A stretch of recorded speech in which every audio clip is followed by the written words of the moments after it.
Hey guys, this is Chase with Capstone Realty Professionals. I'm a local realtor here in Phoenix, Arizona. Today we have Laura Adams from LM Communications in today on the podcast for episode 2. Just wanted to talk to her about marketing, her expertise in that space, and how she can help you. Let's bring her in. So I have here Laura Adams. She's with LM Communications. Thanks for being here today. I really appreciate that. Thanks for having me. I'm excited to chat with you. Yeah, this is awesome. So tell us what you do a little bit. Yeah, absolutely. So I elevate your marketing with LM Communications. Awesome. But that's just a tagline. So I work with small and medium-sized businesses to really help them with their marketing. And that is a pretty broad thing, but really focusing on writing, social media, digital advertising, really trying to help them find their message and their voice in the marketing world. Awesome. Yeah, that's huge. I mean, companies today, it's so important. It is, and there's a lot out there. So, finding your audience, finding who you want to target, and finding the most effective ways to reach them can be a challenge, and that's where I like to help people. Yeah. So how'd you get into this business? Great question. The joke answer is kind of growing up, I was told by every single teacher, and my parents were told that Laura is really social. Laura talks a lot. I love it. So I took that and turned it into a job, essentially. And but I wound up really getting into it in my 20s. I started in college in journalism, and I wanted. What college did you go to? I went to University of Arizona. Okay. Wildcats, baby. Yeah, I'm ASU, so it's okay. little rivalry here. It'll be friendly. It'll be friendly. But yeah, so I started in journalism, and I loved writing, but I really, wanted to try something different. And so I wound up in an internal communications department. So that was kind of my first job in the marketing world. Nice. Yeah. So what's your favorite part of the marketing space? That's a great question. So my favorite part is like meeting people and talking to people I would never ever dream that I get to talk to. That's good. And then sometimes when I get to talk to those people and I'm doing my job, taking what they're teaching or what they want to talk about and bringing it into something that is understandable for the average person. Because some people have the most amazing things that they know and want to talk about, but it can be complex. Right. And then giving them the guidance of how to share that message too. Totally. Yeah, absolutely. Nice. So let's say, what's your superpower, your expertise in the marketing space? Yeah, that is something that I think is a little bit of taking the complex ideas. I've worked in insurance and in the healthcare field and distilling them down in order to make it understandable and a good marketing message. And then I think secondly is just trying to really find the message, the authentic message that people can put out, because I think everybody has an idea of the message they want to put out, but finding the reason why is a big deal for me, and I love to do that. Nice. I love that. So what's your one nugget for a business owner out there that they could take away today and implement in their marketing business? Great question. I would say to remember, you don't have to be everywhere all the time. I think there's a ton of pressure to be on every social channel, to be all over the place. And I don't think everybody has to do that all the time. And I think that goes with kind of the secondary piece of it, which is find out who your target audience is. Find out who your buyers are, your clients are. Right.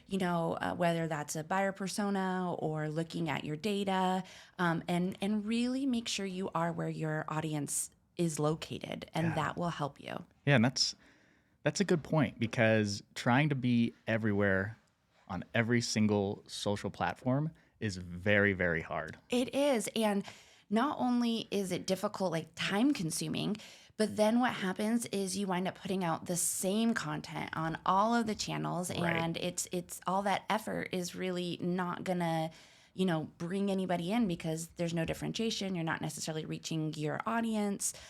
So finding out where you want to be is gonna make all that work more effective. Nice. Yeah, I like that point. So, Thanks. what's your top platform or top 3 platforms that people can try to grow? Yeah. So in the businesses that I work with, I know there's a lot of platforms out there, but in the businesses that I work with right now, it is certainly Instagram Okay. and then Facebook. And I always kind of go back and forth on this one, but I do love Google Ads. It's a classic. Yep. So, I think those are some good spots to be in. Okay. Obviously platforms have evolved over time. Right. And for me, Facebook is all about the community, all the groups. I think an organic presence is great for branding, but the real effective piece of that is the groups. Yep. And Instagram, it's great to have good Right. good content out there. And Google Ads, the targeting on that is fantastic, whether you're doing search or display. So, what about Google Ads gets you excited? Because I can feel the Oh, excitement on yes. that. So I think it's the different personalization and like targeting options you can have on there.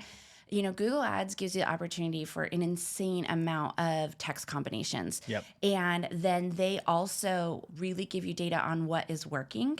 So I guess for me, I love being creative, but you have to have the data to back it up too. Right. I think Google, because it's Google, does a great job, giving you that information. Definitely. Yeah. I like that. So, when you got started in the marketing space, what is something that you wish you knew then that you know now? That's a good question too. You're full of good questions. Thanks, Chase, for having me on this. So I would say just be open to lots of different types of marketing. Okay. That I started in this one internal communications job and I loved it. I thought, oh, this is what I'm going to do for the rest of my life. Right. And I've been lucky to have opportunities in a lot of different areas. And having the experience and the knowledge, I went back to grad school, like all of that coming together really helped me not only for future jobs, but also helped me to find what I liked over time. Like I still Nice. love writing, but, Yep. social media, digital advertising is one of my loves now too. I love that. You mentioned grad school. Did you get that done at University of Arizona, or did you? I actually was living in Washington, D.C., so I went to Georgetown University. Oh, that's awesome. What Yeah. was that like? It was awesome. And really, sorry, that was falling off there for a That's all second. So Georgetown was awesome. And it was a great program. It really was with professionals. And Yeah. it was it's called the Masters of Professional Studies. And it had some of the top marketing and PR leaders teaching the classes. So they were people who were actually teaching in that moment Okay, and that's working cool. in that moment. Yeah. And so it was like they brought real life situations and knowledge in. And then I met so many people who were in different industries and, colleagues, now friends, that were, cool. I learned so much there. So I really loved it. So why did you move to DC? Where are you from? Okay, so I was born and raised in Phoenix. Okay.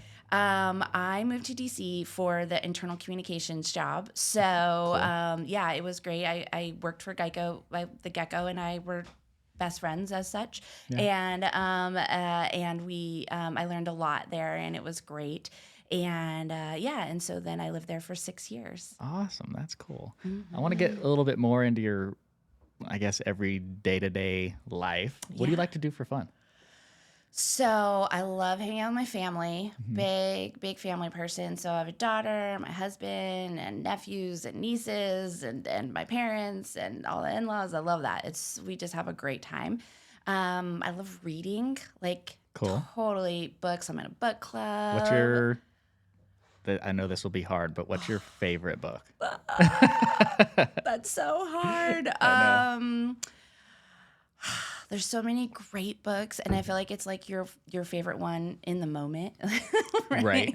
Yeah. It's like whatever I'm reading right now is my favorite. You're like Yeah. it's the. I mean, I love Harry Potter. Like I am 100% into Harry Potter. That's a Yeah. classic. We I would just say. restarted the movies. Like we're like halfway through the first one, but That's yeah, awesome. so we got a good I amount left.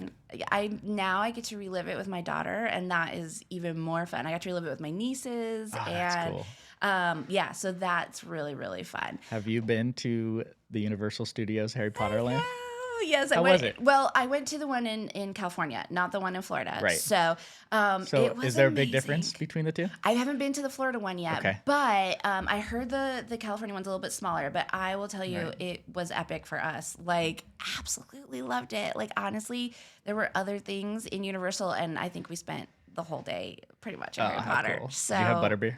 yeah, cold and hot. You Oh, gotta try I love both. it. That's so cool. Yeah. Um, yeah. I mean, my wife loves Harry Potter too, and Oh, great it's taste. yeah. Great taste. She kind of I got me into it. I didn't read the books or watch it really when I was oh, younger, so but good. it is really really good. I mean, I love like, books that transport you. And the Right. Harry Potter books really do that. You're just in a whole nother place. So Yeah. I would say that's like one of the classics. I love the classic, like the classics too. But Mhm. that's a whole nother conversation. If you start Right. if you start a book podcast, then we can talk about that one. I love it. I like books, but I don't read books like Yeah. a lot to have a book podcast. Yeah. Maybe you should There's start one. another idea. Yeah. There you Right. Yeah. go. So if you weren't, I'll kind of switch here. If you weren't in marketing, Yeah. what would you be doing? Like, did you have a Wow. passion that you didn't? Ah, Well, so my whole family's in education. And okay. so, yeah, like everybody, aunts, uncles, my parents. Right. And I grew up at like district office and in classrooms and things like that. So I Okay. probably would be in education. Like I have so much admiration for teachers and what they do. My Nice. brother is a teacher now, and I just think it's amazing, and they don't get enough of anything, Yeah. but credit especially. And I just think that if I wasn't doing this, I'd probably be teaching Right. because I love it. It's that's cool you say that because in your business, you kind of are educating other business owners how to run It's their true. marketing part of their business, which is It's pretty true. cool. Yeah, I thank you. Yeah, no, it is. It's really fun, and that is part of what I love to do. And even in my previous positions, like that was a big part of what I love to do. Like Right. help people learn, help people understand, train them on things, and learn myself. Yeah. So I think the best thing you can do is just like keep on learning. Right. It makes you better as a professional, it makes you better as a person, Definitely. and you don't know what's out there until you start doing that. Yeah, you try to learn something new every day, grow just that 1% every Exactly. day. And Yeah, yeah, totally. I think it's a great, like a good motto to have, because I think you don't like the world is constantly changing, and you don't know what's out there right. until you start looking at that. And there's great like free training out there, or just talking to somebody. Like I love talking to people, I love it. like strangers, Yeah. and like I'm probably gonna get myself in trouble one of these times, just like talking and talking and Yeah. talking. But I think you just learn so much, and Right. that's I think part of the fun of life. Yeah. I find myself talking to people in the grocery store, like in line, Me too. and my wife, she's like, "What are you doing? Just shut up. They don't want to talk to you." Yeah, And I'm like, "Well, we're just having a good conversation. I just learned this about them. I don't even know who they are, but yeah, totally. Like and they probably do want to talk. I think people right. generally um want to talk to people. I think they're Yeah. really nice. Like I've lived in Phoenix, I lived in DC, lived in Tucson, Yep. and everyone will say, "Oh, so and so's nicer here or in this place and that." And I honestly think everyone is equally nice. They just want to chat with people. Some people are busy. I get that. Yeah. But like I think overall people just like connecting with other people. Totally. And whether you're in the line at the grocery store, or for me it was like on the metro, Right. being safe, of course. Of course. Yep. But like, yeah, like it was fun to just learn like what's going on with other people. Yeah. I've been on the DC Metro. My wife's from Maryland, so we Oh, would go to nice. DC I and didn't know yeah, that. it's a cool place. It's Lots a of really history. cool. I loved Yeah. it. I loved, love, love living there, and I still go back and visit and friends there. So highly recommend it. Yeah. So, who would your ideal client be? Like from today, this video, whoever sees this, Yeah. who would you like to reach? I would love to reach people who are starting out on their business, Okay. or they're folks that are a little bit further along but not quite sure what to do. Okay. And those that feel intimidated by marketing. I know Right. that like, the analytics side of things can be a little bit overwhelming. Yep. But people who are just not quite sure which direction to go, or people who have a program that they have set up, but they're just not quite seeing the progress that they want Right. from it. So I would love to help them try to find a place for their marketing and see where I can help. Awesome. Well, you heard Yeah. it here. If you're out there listening and you've started, you want to regrow your media for your business, you know who to reach. Call me. Yep, I love it. So before we end this, Uh-huh. do you have anything that you want to leave the audience? That's a great question. Put you on the You spot. put me on the Yeah. spot. I would say to leave the audience is to learn. I think that's a great thing. And if you want to learn about marketing, you can reach me at LM Communications, lauracommunications.com. Awesome. I love it. Thank you for being here today. Thank you for Yep. having me. You're welcome. Have a good one. Bye.